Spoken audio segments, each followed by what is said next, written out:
चित्रकला की चित्रकारी। जया, एक युवती चित्रकार, अपने पुराने बंगले में अपनी नई प्रकृति से प्रेरित होकर आई थी। उसने सोचा था कि इस रिट्रीट में उसकी कला को नई ऊर्जा मिलेगी। बंगला प्राचीन था और वह अब तक उसके कई रहस्यों से भरपूर था। पहली रात ही जया को ऐसा लगा कि वह अकेली नहीं है। रात के समय वह अनजान आवाजें सुनने लगी। जब वह अपने कमरे से बाहर निकली तो वहाँ कोई नहीं था, लेकिन उसने एक भूतिया चित्र देखा जो उसकी आंखों में आंखें डालकर उसे देख रहा था। जया ने विचार किया कि शायद वह अपनी सोच के कारण ऐसा महसूस कर रही है और वह उसे दूर कर देने की कोशिश की। लेकिन रात के दौरान वह चित्र में उसी भूतिया चित्रकारी की गहराई में डूब गई।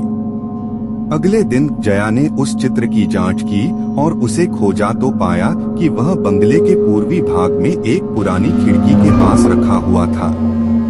चित्र में एक महिला का चेहरा था जो वहां के पिछले मालिक की प्रेमिका थी और जिसने उसे धोखा दिया था।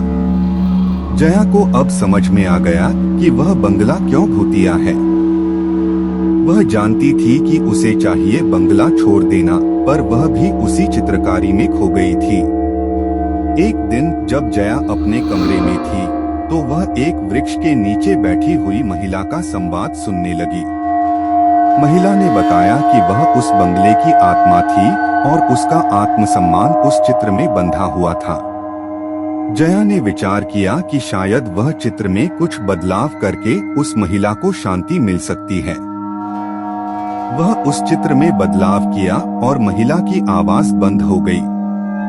जया को अब समझ में आ गया था कि वह बंगला अब सुरक्षित है। वह ने अपनी प्रेरणा को जारी रखा और अब तक उस बंगले में रह रही है। लोग अब तक उस बंगले के भूतिया दास्तानों को सुनते हैं, लेकिन वह सब उसे व्यक्तिगत अनुभव के रूप में मानती है। इस कहानी से हमें यह सीखने को मिलता है कि रहस्यों को समझने के लिए हमें उनसे संवाद करना चाहिए और हमें अपनी प्रकृति को महत्व देना चाहिए।